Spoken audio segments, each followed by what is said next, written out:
বছর ঘুরে আবার এলো শারদীয় দুর্গাপূজা। বাঙালিদের দুয়ারে করা নাড়ছে উৎসবের আমেজ। সনাতন ধর্মাবলম্বীদের প্রধান ধর্মীয় উৎসবকে কেন্দ্র করে চলছে নানা আয়োজন। মণ্ডপে মণ্ডপে চলছে শেষ মুহূর্তের প্রস্তুতি। প্রতিমা তৈরির কাজ শেষ, বেশিরভাগ মণ্ডপে চলছে রঙের কাজ। প্রতিমা শিল্পীদের নিপুণ হাতে রং তুলির ছোঁয়ায় ফুটে উঠছে দেবী দুর্গার অবয়ব। মন্দিরে মন্দিরে চলছে প্রতিমার সাজসজ্জা এবং প্যান্ডেল তৈরির কাজ। এবছর সারা দেশে একযোগে ৩১,০০০ পূজা মণ্ডপে দুর্গাপূজা অনুষ্ঠিত হচ্ছে। দুর্গাপূজা বা দুর্গোৎসব ভারতীয় উপমহাদেশে প্রচলিত সনাতন ধর্মাবলম্বীদের প্রধান ধর্মীয় উৎসব। প্রতি বছর ভারত, বাংলাদেশ, নেপাল সহ বিশ্বের একাধিক রাষ্ট্রে উৎসব মুখর পরিবেশে দুর্গাপূজা উদযাপিত হয়। বাংলা পঞ্জিকা অনুযায়ী আশ্বিন মাসের শুল্ক পক্ষের ষষ্ঠ থেকে দশম দিন পর্যন্ত শারদীয় দুর্গাপূজা অনুষ্ঠিত হয়। এই ৫ দিন যথাক্রমে দুর্গা ষষ্ঠী, দুর্গা সপ্তমী, মহাষ্টমী, মহানবমী ও বিজয়া দশমী নামে পরিচিত। আশ্বিন মাসের শুল্ক পক্ষটিকে বলা হয় দেবীপক্ষ। দেবীপক্ষের সূচনার অমাবস্যাটি হল মহালয়া।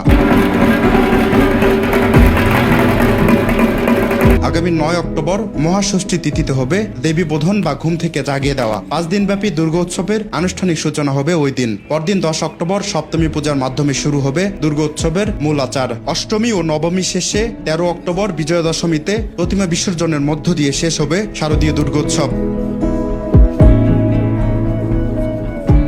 দুর্গাপূজা মূলত ১০ দিনের উৎসব, যার শেষের ৫ দিনের গুরুত্ব সনাতন ধর্মাবলম্বীদের কাছে সবচেয়ে তাৎপর্যপূর্ণ। দুর্গাপূজার শুরু মহালয়ার মধ্য দিয়ে হলেও সমাপ্তি হয় বিজয়া দশমীর মাধ্যমে। সনাতন ধর্মের বিশ্বাস অনুযায়ী এবারে দেবী দুর্গা মর্তে আসছেন দোলায় চেপে, ফিরবেন গজের পিঠে চড়ে। অনেক ভালো একটা অনুভূতি। সারা বছর একটা দিনের জন্য অপেক্ষা করা হয়, কখন থেকে দুর্গাপূজা শুরু হবে, কখন সবাই মিলে মজা করব। গ্রামের বাড়িতে পূজা করা হয়, ঢাকাতে পুজো করা হয়, সবাই মিলে অনেক মজা করে পুজো করা হয়। যাই হোক, এবার তো আসলে একটু শঙ্কায় আছি যদিও বলা যায়, কিন্তু আশা করছি ভালো হবে। দেবী শক্তির প্রতীক, সবাইকে অতটুকু শক্তি দিবে, আমরা সবার সাথে মঙ্গল হবে, সবার অতটুকু মঙ্গল কামনা করছি আর কি। শ্রী শ্রী রমনা কালী মন্দির, শ্রী মা আনন্দময়ী আশ্রমের তরফ থেকে আমরা আজ দীর্ঘ ১২ বছর ধরে কাজ করতেছি। আমাদের কাজ এখন শেষ প্রান্তে। মাটির কাজ শেষ করে বুধবার, বৃহস্পতিবার রং ধরেছি। সামনে বাকি আছে আর 2 দিন, সোমবার মঙ্গল বুধবার দিন ষষ্ঠী, ৯ তারিখে ষষ্ঠী।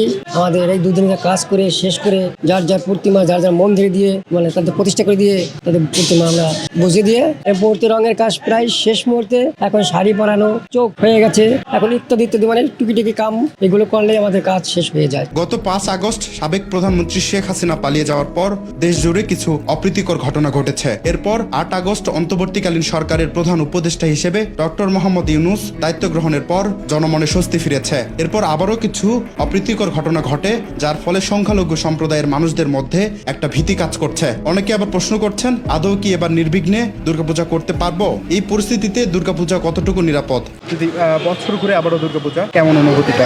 দুর্গাপূজা আমাদের সনাতন ধর্মের সবথেকেই বড় পূজা আমরা ধরি এবং সেটা স্বীকৃত। তো দুর্গাপূজা উপলক্ষে আমাদের অনুভূতি সবসময় ভালো থাকে। মানে এমন একটা এক্সাইটমেন্ট কাজ করে যে বছর শেষে আমরা একটা পূজা পাই তো অনেক দিনের, কিন্তু এর সাথে সাথে আমাদের একটা দুঃখের বিষয়ও থাকে। সেটা হচ্ছে আমাদের এই পূজাতে প্রত্যেকটা বছর হচ্ছে আমাদের মন্দিরগুলো ভাঙচুর করা হয়।